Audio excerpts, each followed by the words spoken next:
Well, welcome everyone to the Loyalty Leaders Insights series. This is a weekly webcast brought to you by the Loyalty Summit, and you can check out more at loyaltysummit.com. Today is very exciting. Today is all about loyalty data. There hasn't been an event on loyalty data before. Very, very excited. I'm joined by two esteemed guests on my panel today. Industry experts have Christian Hylander from Mastercard and Dianne Robillos from Qatar Airways. Before we get into the Q&A today, if you have any questions for my guests today, there's on the right-hand side, there's a chat panel, and you can select Q&A, type your questions in, and we'll get to it in the last 15, 20 minutes of the hour we have today. Any questions to do with loyalty, data, monetization, Qatar status matches? I'm kidding. Anything else you want to talk about? Put your questions there, and we'll try to answer it today. All right. So, and also on the screen, you might be able to see our background. We're going to talk about Loyalty Industry Travel Report later in the session today. All right. So before we get into our first question, guys, you want to just do a quick introduction of yourselves? Christian, you want to go first? Sure. Hi, Mark. Hi, Dianne. Hi, everyone online. My name is Christian Hylander. I'm Swedish. I live in Belgium since 8 years. I have a broad background from the airline industry. I've been in 27 years in the airline business, done a couple of years in the hospitality business, and I'm now since 5 years with Mastercard. I work in a data and services unit of Mastercard, and I'm focusing on the travel industries, very much around data analytics. Cool. Dianne? Yeah, hello everybody. Good evening or good morning, good day, wherever you are. Hope everyone's keeping safe. Once again, Dianne from Qatar Airways. I'm part of CRM team, looking after consumer research and insights, which includes analytics, and you may say data science, voice of the customer experience and personalization. So by the way, that's in commercial department. A little bit more about myself. Prior to joining Qatar Airways, I started humbly my career in the Philippines as a quality analyst, and then I moved on to become a CRM specialist for a telecoms company, where I got exposed to millions of data, millions of subscribers, and practically billions of transactions every single day.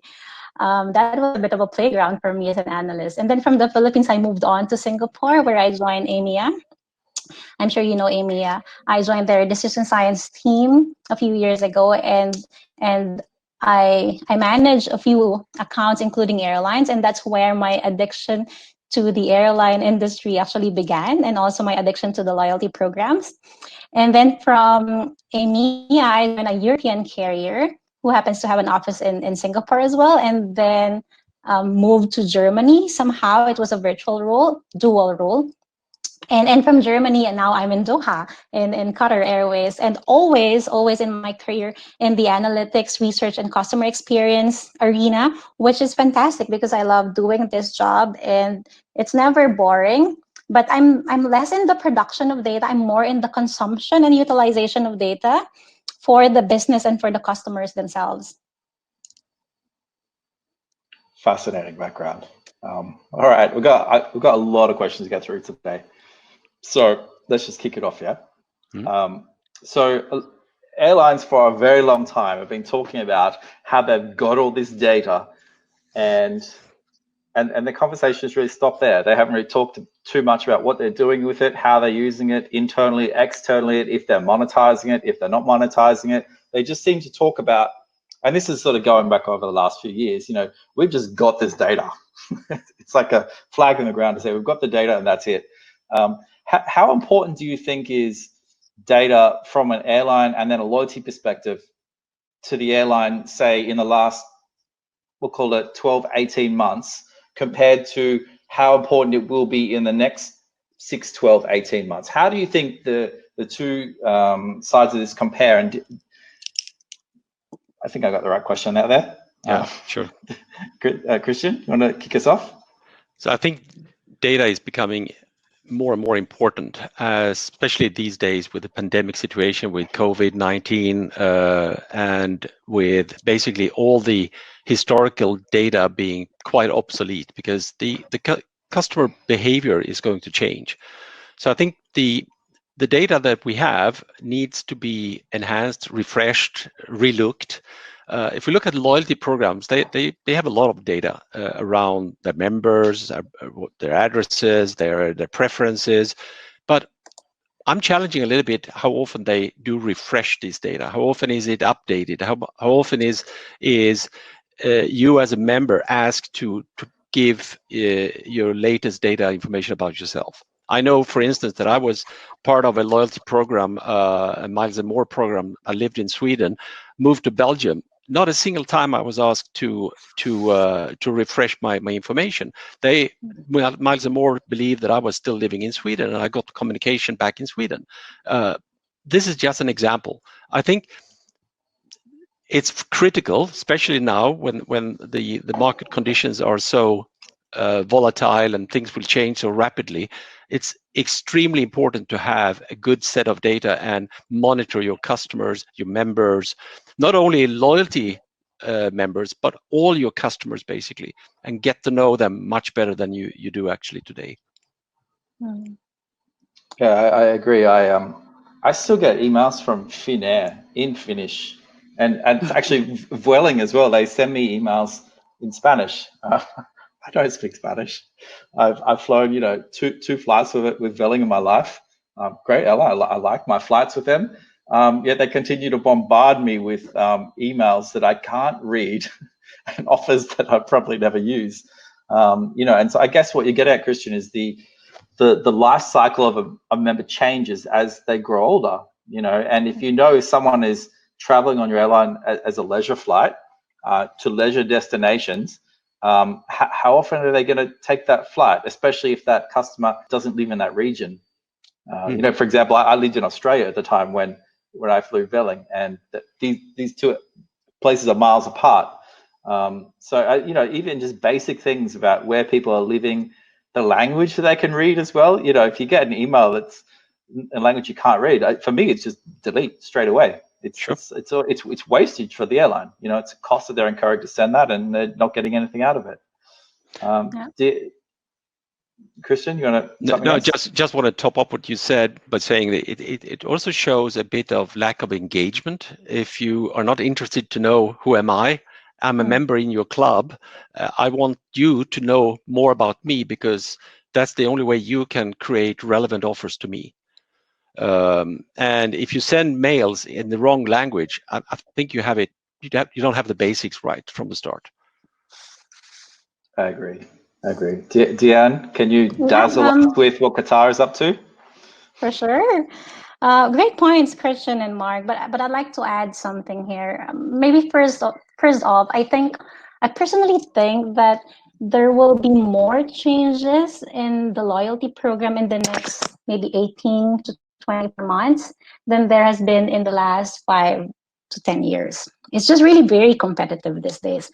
And all of these changes happening will be fueled by data.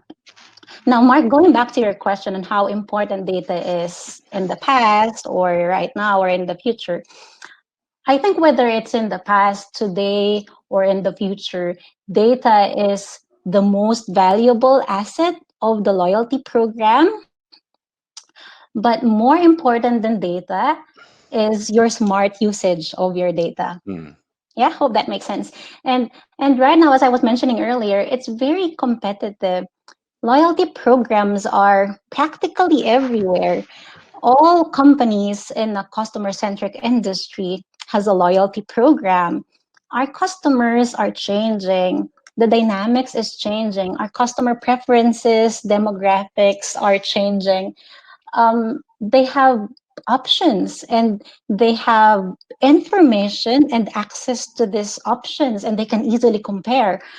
Commerce is digitalized, and it's real time, and competition is just really tough these days, and there is a dogfight for market share and mind share. Now, going back to my point about data usage, smart usage being more important than data these days, We can talk about a lot of things here, but I do want to share maybe three items. First and foremost is customer segmentation as data usage in your loyalty program. It's critical for you to have a good customer segmentation, and you can start with the basic demographic customer segmentation or psychographic or geographic, or you can go a little bit more advanced and create propensities here and there. Second item is that in terms of data usage, you have to have a good set of personalized engagement methodologies to make use of your data and your analytics. This may mean your acquisition program, your retention program, your reacquisition and reactivation program. And lastly, I really want to punch this message home, the voice of the customer. Not a lot of airlines, or in general, not a lot of companies consider the voice of the customer. And the voice of the customer is actually a good free insight from the customers themselves, telling you their sentiments, probably a gauge of their loyalty, and also maybe a good insight for product development and innovation. So would you get these insights from customer feedback or talking to passengers or complaints online? Like where would you be sourcing that kind of data? Good question. I mean, it's everywhere. It can come from survey data. It can come from blogs. It can come from social media posts. It can come from your calls. It can come from your complaints and compliments for the airline or the experience that they have with their customer interaction. Yeah, I think so. So do you think maybe, Dan, you could talk to any cool use cases or things that you're seeing in your airline or other airlines in the industry of how data is being used in a particular way? Is there anything you can share? Yeah, sure. And I can even make it a little bit more relevant for the current situation right now with the COVID. So back in the airlines, I think during these strange times, we are all wanting to just bounce back, and data will play a critical role in our bounce back plans and initiatives. What do I mean by that? Basic information like, where is your customer right now? Where are your passengers? Are they at home? Where is their home? And how optimistic are they in terms of traveling back? You can get it from maybe a forecasting methodology, or actually from the voice of the customer by asking them in a survey.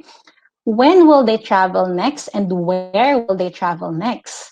These are basic information that is very crucial right now as you design your bounce back initiatives. And also, I'd like to add here, Mark, what other data can you have about your customers which is outside your company? Think about grocery data. Think about shopping data. Think about other expenses data, which is outside Qatar Airways or outside your airlines. How can you get all this data and put it in your databases to achieve that holistic and comprehensive view of the customer, which will eventually and ultimately support your personalization? And oh, by the way, caveat, Mark and Christian, I was emphasizing data, and the usage of data is very useful, especially these days when you're about to rebound.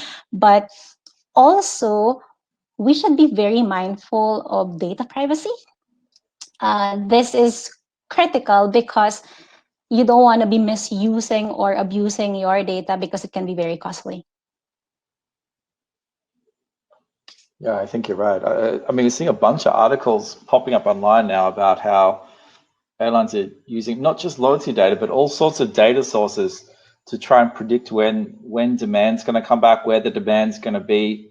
You know, obviously loyalty is going to ride on the back of that, and generally we're seeing, you know, loyalty is the key player in all this. You know, loyalty members spend more, they fly more, they're more comfortable flying. You know, look after SARS, after 9/11. It's the elite frequent flyers. They get back in the planes first. You know, they tend to spend more. So how could you? What kind of data sources could you draw in, just not only from your airline, but like you point out, like third-party data to try and predict where this demand's going to be? And then obviously it's like ticket pricing and network strategy that comes behind that. Christian, what are you seeing in this area? So first of all, I want to build on a little bit what you commented on, Dianne. Segmentation is key. I think it's a starting point. And I want to start off saying that we at Mastercard, we take privacy extremely seriously.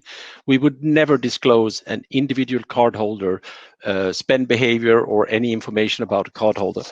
We can aggregate data. We'd aggregate it in such a way that we are fully compliant with GDPR rulings and by other countries' privacy rulings. Having said that, still, from a Mastercard perspective, we have, as you know, spend data for billions and billions of transactions, which we could cluster into different meaningful segments. And we can see how these daily spend behavior correlates with airline ticket transactions. So we can look at, for instance, pre-COVID, what was the correlation between, I'll give you just one example, fine dining and premium travel, or hotel stays in luxury hotels, the correlation to premium classes in the airline space.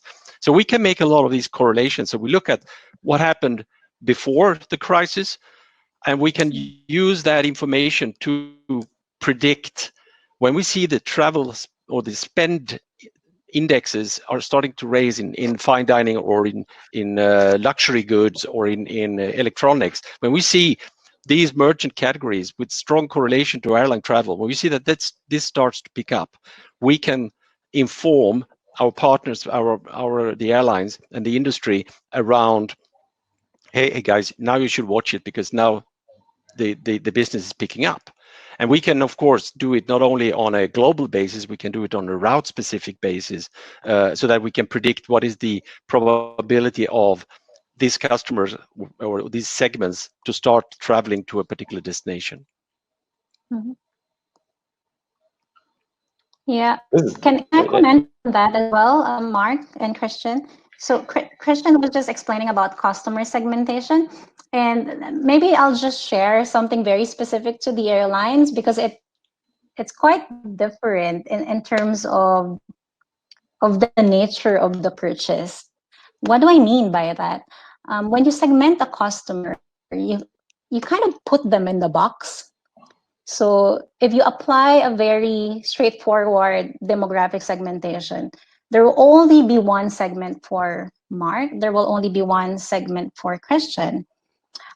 Segmentation should be a little bit more sophisticated than that, especially for the airlines, because passengers travel with multiple missions.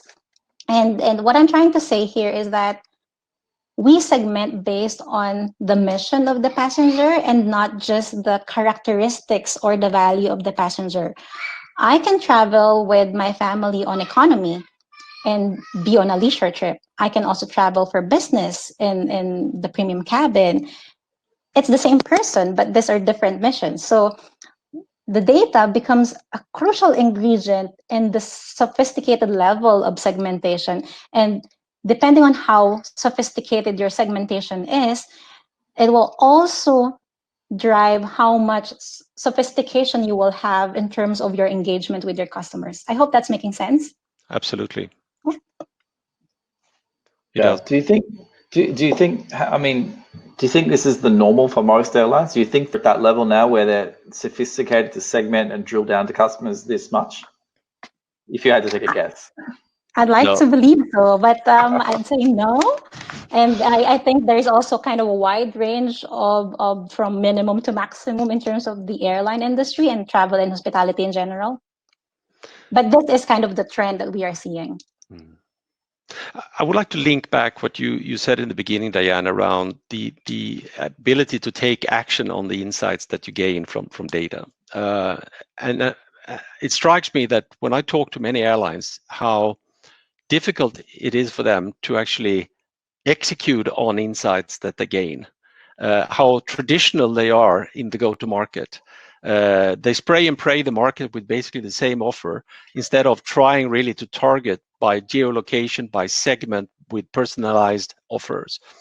I think there is great progress in the industry.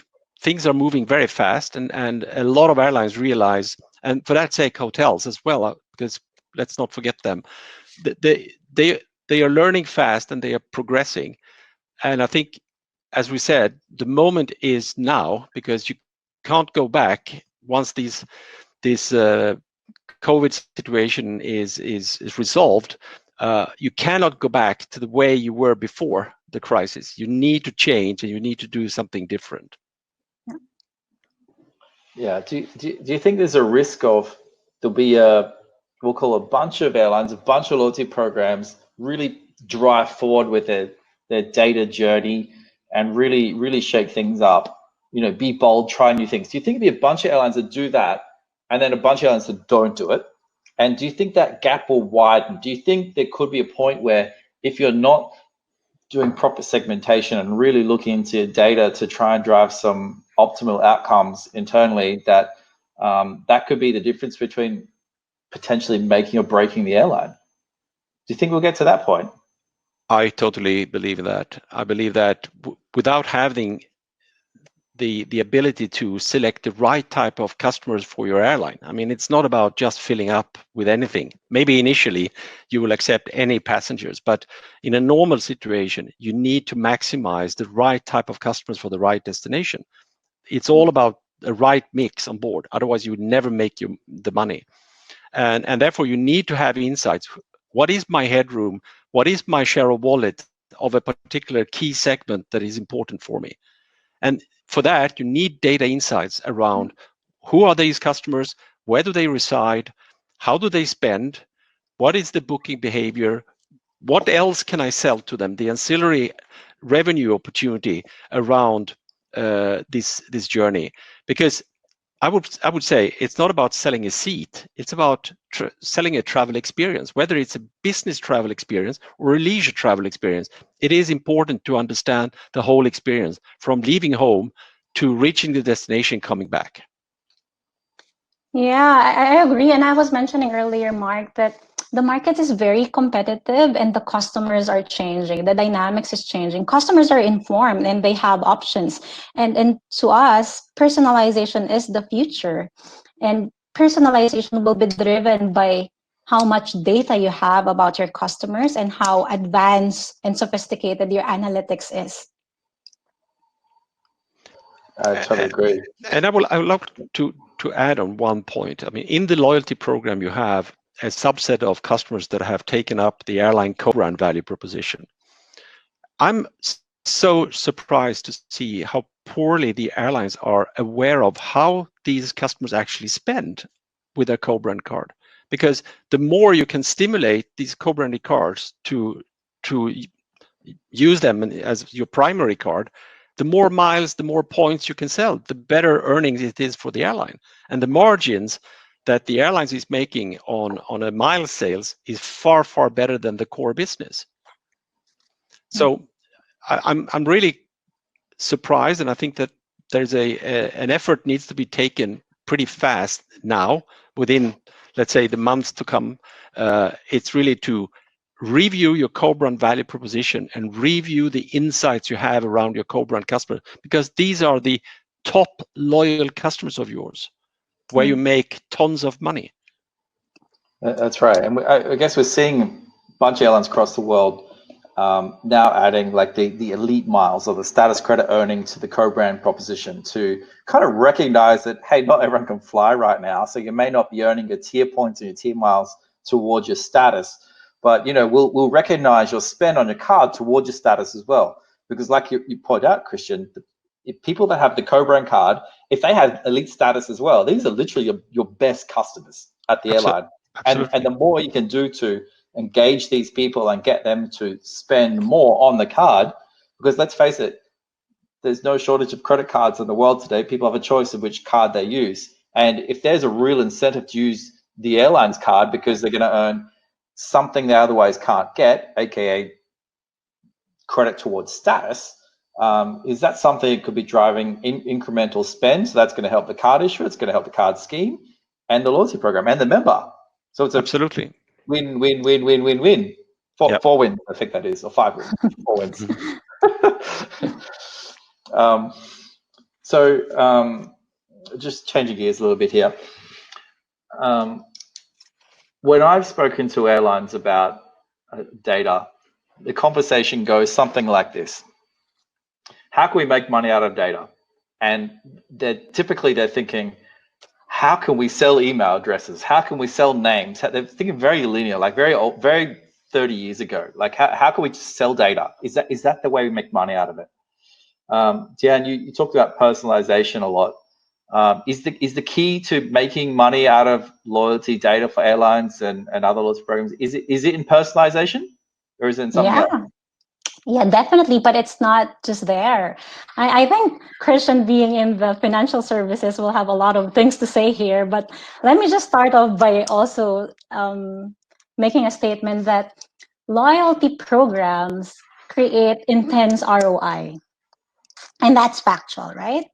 The loyalty economics is a little bit different and complicated compared to the usual economics, but definitely there is ROI in loyalty programs. And in terms of monetizing your data in the loyalty program, Mark, you mentioned it right. Number one is personalization.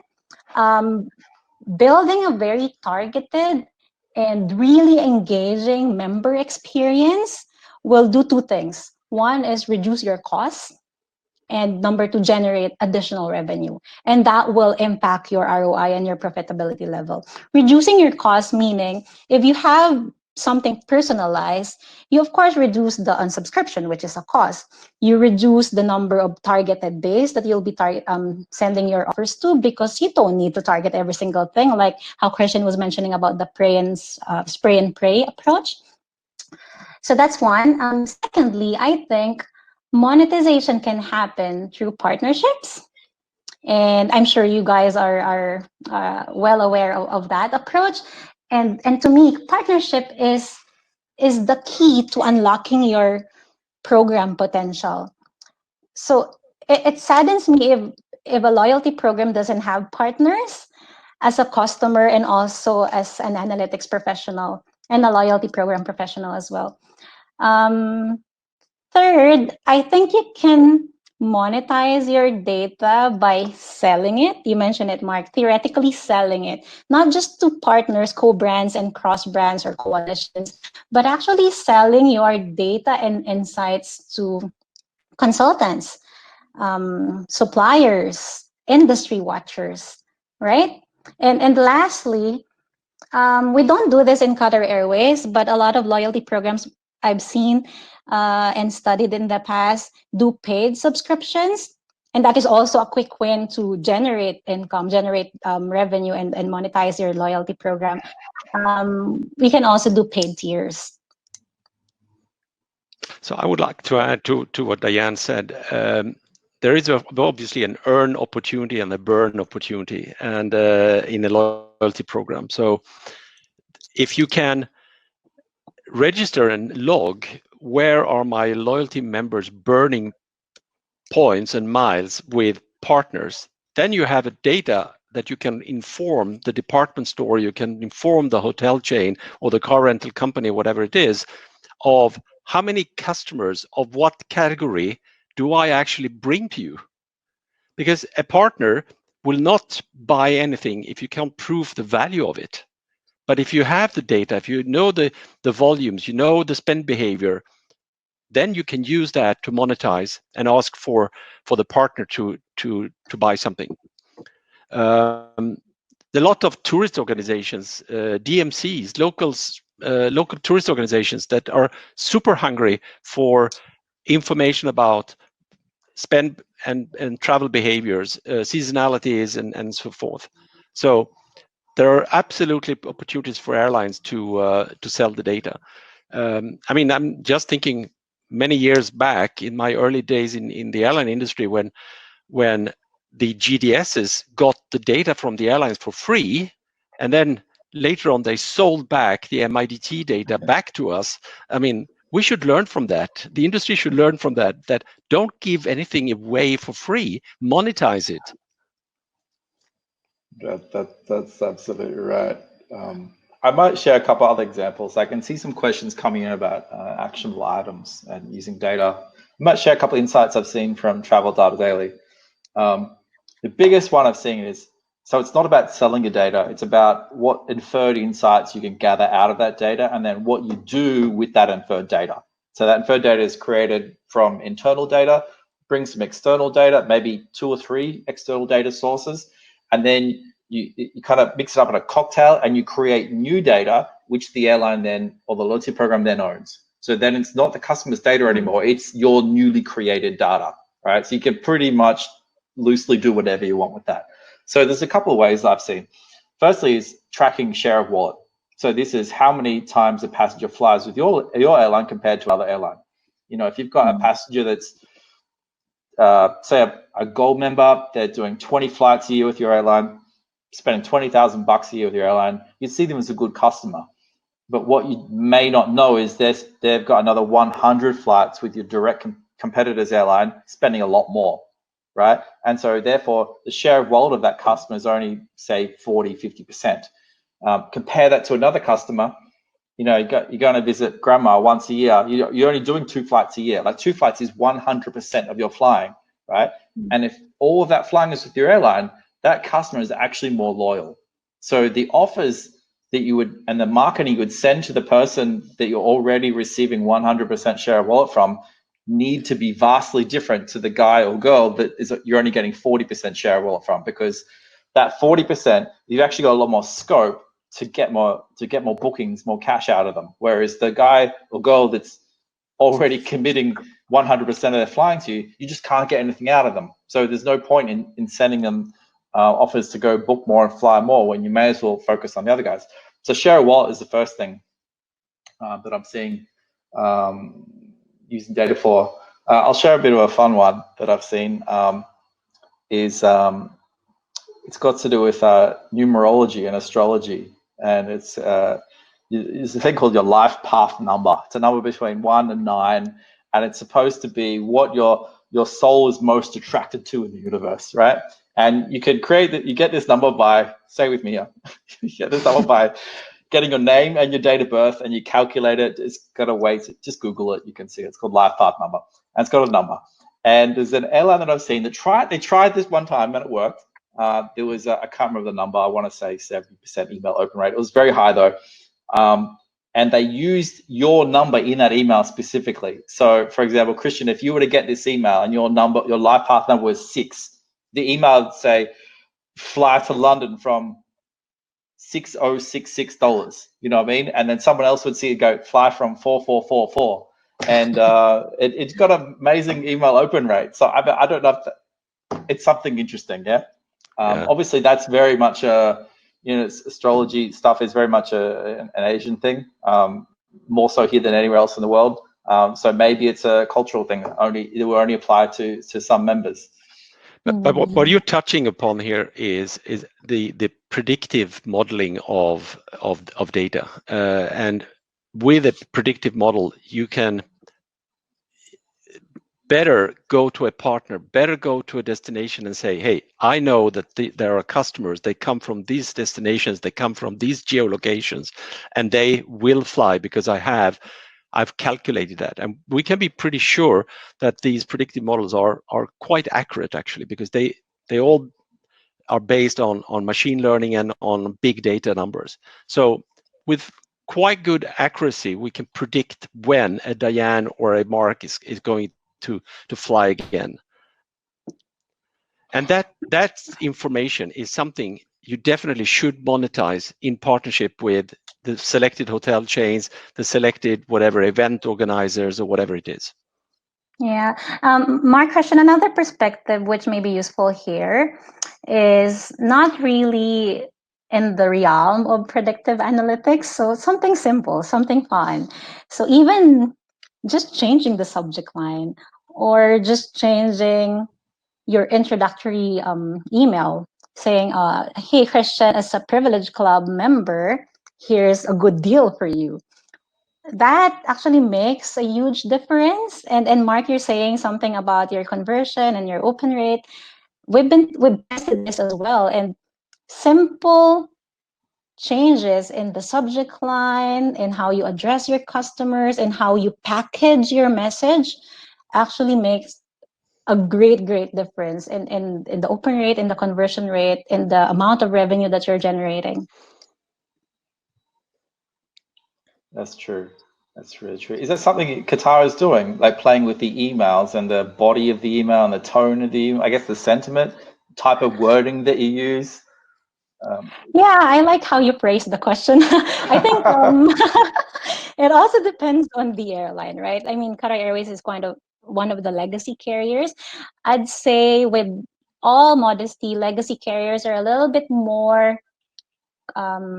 cautious compared to low-cost carriers and less playful.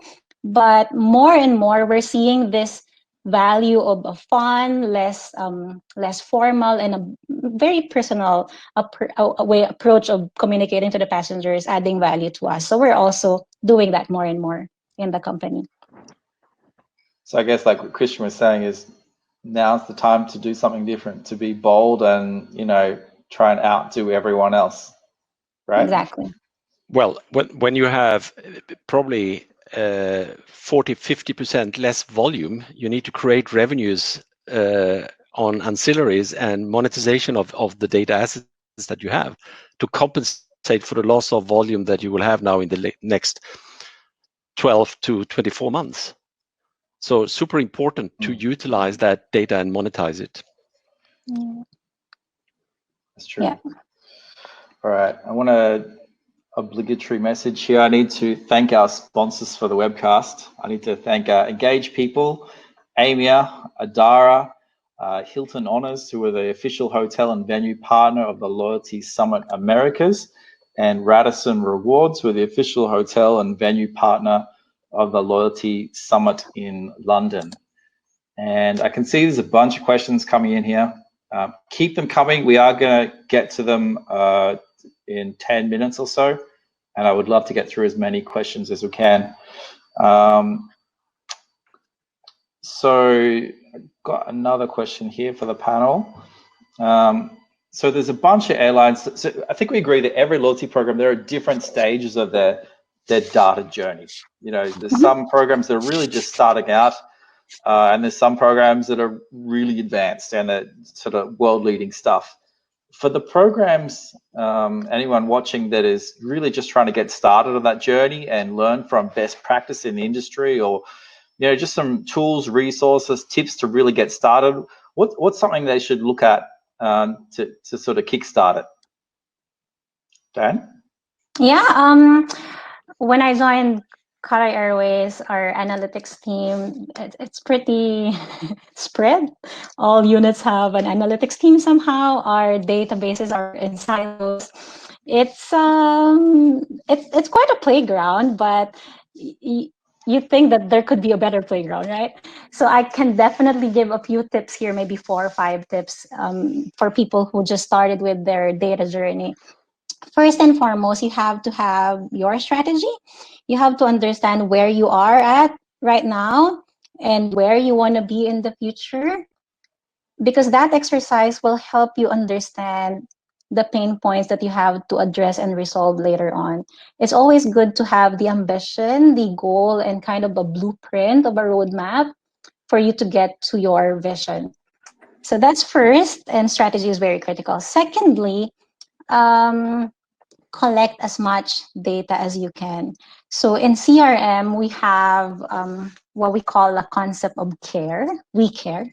It's an acronym for C, collect as much data as you can.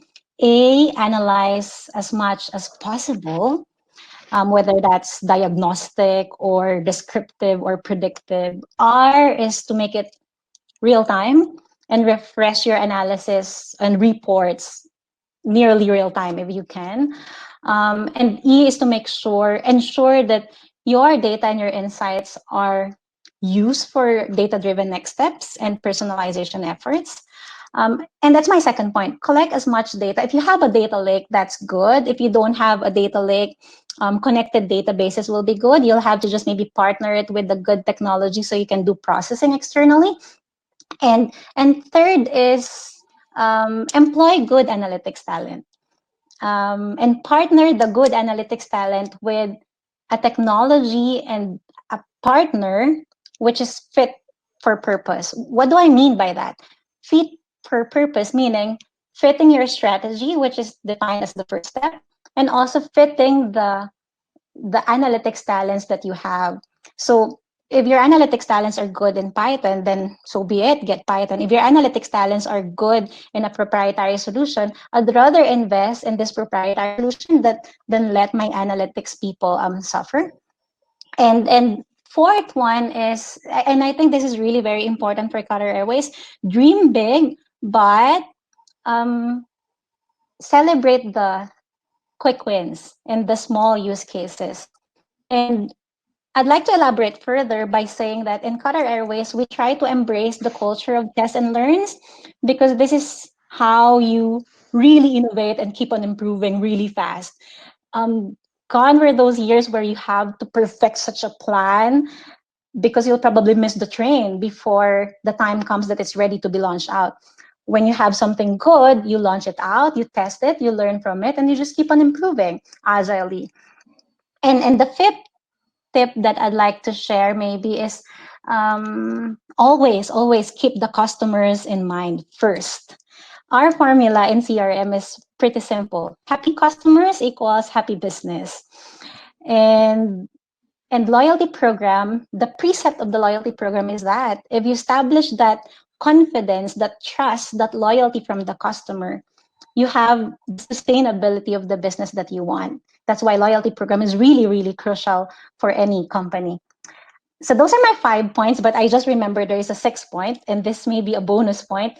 Partner with your IT. This is very important. You have to have a good working relationship with your IT, who maybe at times will be the owner of your data.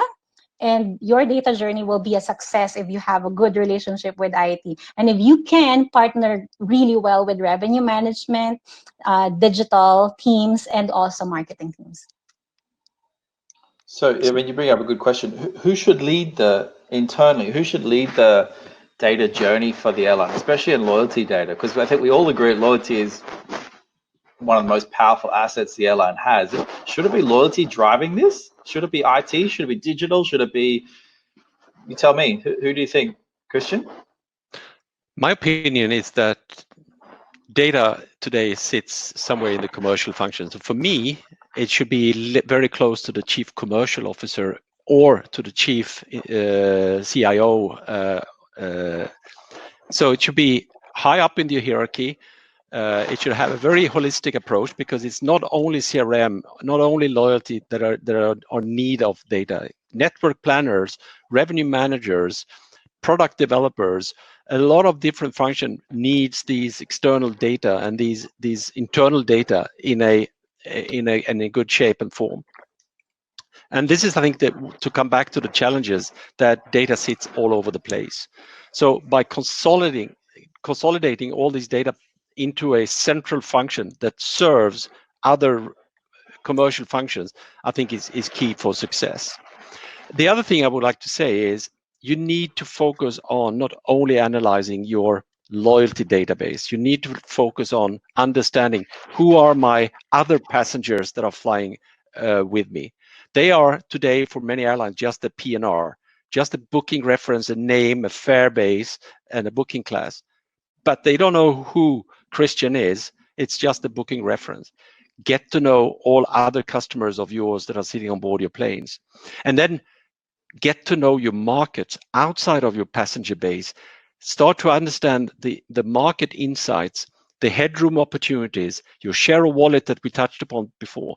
So I think this more holistic view on data deployment not only is beneficial for the loyalty program, because from your passenger base, you will recruit these frequent customers into your loyalty program. From your loyalty program, you will recruit your co-brand card holders. But you can also grow your overall market share by understanding the headroom opportunity and share of wallet outside of your own passenger base. Yeah, can I add something to that, Christian, Mark? I think the customers are the owners of their data. You're right in saying that it's actually, maybe it makes sense to have it sit in commercial, but actually the customers are the true owners of their data. And one day if they wake up and they say, oh, I erase whatever data you have for me. We need to do that, right? But you're also right, Christian, in saying that there has to be an owner in the company. But in my perspective, there has to be a company-wide overarching data strategy in the company to really succeed here. And what do I mean by that? It's going to be covered by a proper data governance, with properly defined users and roles and accesses. We'll have to have established single truth and single version of truth and single view of the customer. To your point, a very holistic, comprehensive view of the customer, across all multiple customer touch points of the customer journey. And it's going to be critical to have that consistent readout using the data. What do I mean by that? If there is no overarching data strategy or data governance, revenue management will read the data differently compared to CRM, compared to loyalty programs, and compared to marketing and sales. We don't want that, because that's going to be so confusing for the company. So that single view of the customer and single version of truth will enable a consistent readout that will also propel the company to achieve whatever vision he has. Yeah, I agree. I agree. So our conversation here is triggering a lot of questions in the chat, and we're going to get to that in a sec, I promise. However, first, we're going to talk about this amazing background that we have in the chat today, the Travel Industry Loyalty Report. This is a report put together by myself and Travel Data Daily. Mastercard is sponsoring the report, and this report is really about how companies, vendors, brands in the industry are really stepping up to help travel loyalty, specifically travel loyalty programs in these times. You know, I kind of acknowledge that it is quite difficult if you're working in an airline or a hotel or a car rental loyalty program right now. A lot of our colleagues are being laid off or furloughed. It's not the best time. So what we tried to do is really put something together to try and do what we can in our own little loyalty bubble here to see how we can help. And the idea is behind this report, we've got 26 companies actually that have sort of put an offer or a deal together, and it's all listed in this report. And these offers or deals are they're all free, or the company will pay the loyalty program to take up this deal. So if you're running partnerships in a loyalty program right now, I've just done your next 6 months of your job for you. Download this report, hit up all the companies in there. There's a lot of really exciting things in here. There's a bunch of free offers, all sorts of stuff. Christian, I'll give you a couple of minutes. You want to talk about what's the idea behind Mastercard coming involved in this, how you're supporting the industry, and how you can support loyalty programs? So first of all, I really like the idea. When you presented this to Mastercard, I really jumped on it. I said, this is great. This is exactly what we can do, because we have so much rich data, and we could support and help the loyalty programs, whether it's in an airline, a hotel, or in a car rental company. We can help them, bringing a lot of best practices that we see. We work with many merchants. We're running loyalty programs for a large number of banks and merchants. We work with co-brand extensively in the airline space. I think we have around 130, 140 different co-brand partnerships around the globe. So we have so much best practice that we can share. We have a lot of use cases that we can bring live to anyone that is interested. We can describe what we have done. We can describe an approach, and we can help the airline or the hotel to kickstart an initiative for the better. And we, on top of that, we have the loyalty expertise and the payment expertise. And I think these are really valuable assets that we can bring to these partners. And what we are saying is basically we will offer any partner that contacts us, we will offer 3 days of free engagement, and we will help them answer all the questions, share the best practices and use cases that we have, and that's for the good of, and hopefully for those colleagues that unfortunately today are in a critical shape and situation. Yeah, I mean, 3 days. I'll put my loyalty manager hat on for a second. 3 days of expert advice from Mastercard, having all this experience with co-brands and payments all around the world, is invaluable. I mean, obviously, there's a real cost for Mastercard to provide that. I understand that you're providing at no cost to the loyalty programs to really Correct. sort of do what you can to help out. I guess that's got a pretty big price tag generally on it. So I think if you're running a loyalty program, hit up Christian for some free expert advice. Highly recommend it. And there's a bunch of other companies in the report. I guess we'll get the link sent out to everyone attending today. If you're really keen to look at it now, traveldatadaily.com/loyalty report. You can download it now. Some really great stuff. There's more than $1 million of free stuff in there for loyalty programs. So it's quite good. All right, should we get to some questions in our last 7 minutes? All right, how about airlines have access to a huge number of customer data and loyalty members. There should be significant potential to work through effective use of AI machine learning analytics platform to personalize offer to customers, which should be extended beyond the status benefits. I think what the question is asking is there's a lot of data, there's a lot of potential with analytics, and what could loyalty programs do with this data beyond the typical loyalty status lounge points and miles? What's something else loyalty programs could do, or not just loyalty, the wider airline could do with some of these analytics tools? Dianne? Oh, Christian, whoever? Yeah. Go Go ahead, Dianne. Christian. Ladies first. Happy to have a go on this one. Yeah, there's just so much to do with your data. This is beyond reporting, beyond monitoring, and beyond mining. I think I emphasized more than once or twice the value of personalization here, and data is actually your engine for personalization.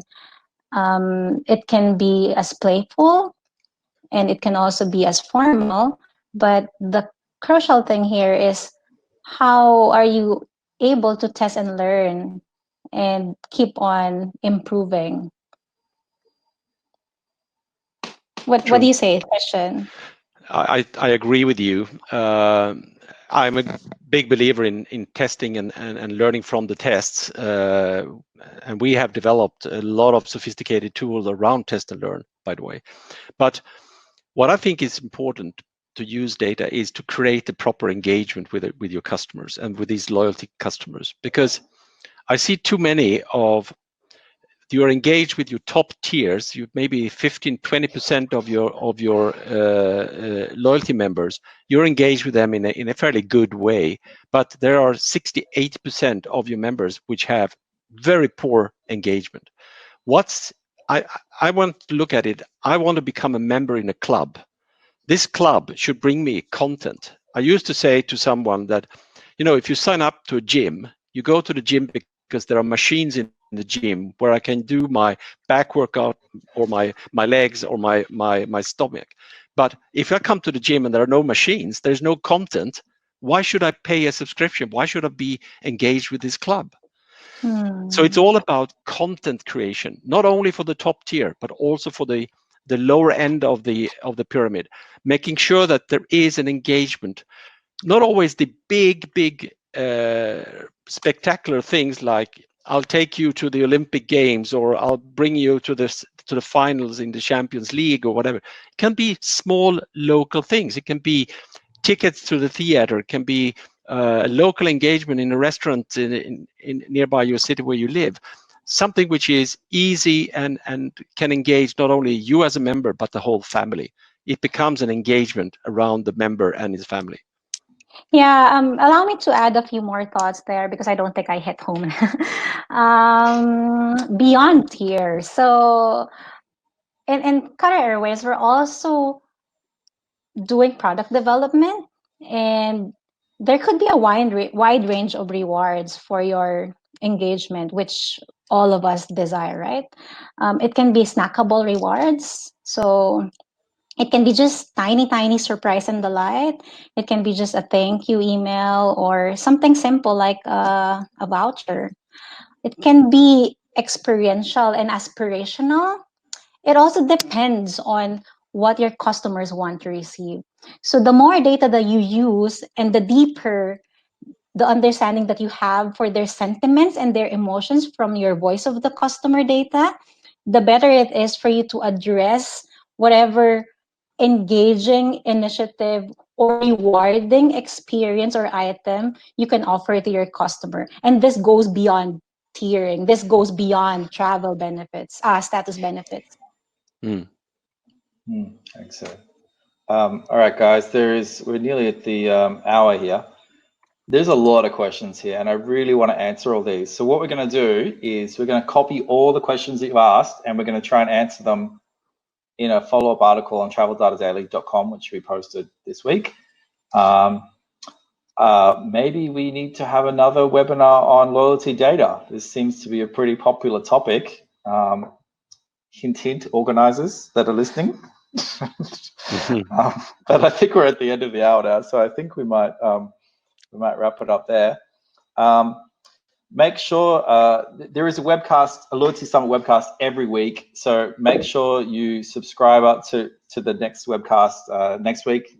Details will be on the Loyalty Summit LinkedIn page. So make sure you follow the Loyalty Summit on LinkedIn. And you can watch a replay of all the webcasts, including all the other ones that have been aired over the weeks. I think there's 7 or 8 by now. They're on the Loyalty Summit YouTube page, and they're also posted on the on LinkedIn. So make sure you follow, make sure you subscribe to the Loyalty Summit YouTube, and there'll be follow-ups on Travel Data Daily. If you want the report, traveldatadaily.com/loyalty report, and make sure you subscribe to next week. So with that, I'd like to thank my guest today. Thank you, Christian. Thank you for joining us, and we'll see you next time. Thank Great you. to be Thank you, here. Mark. Thank you, Dianne. Okay. Thanks. Bye. Thank you.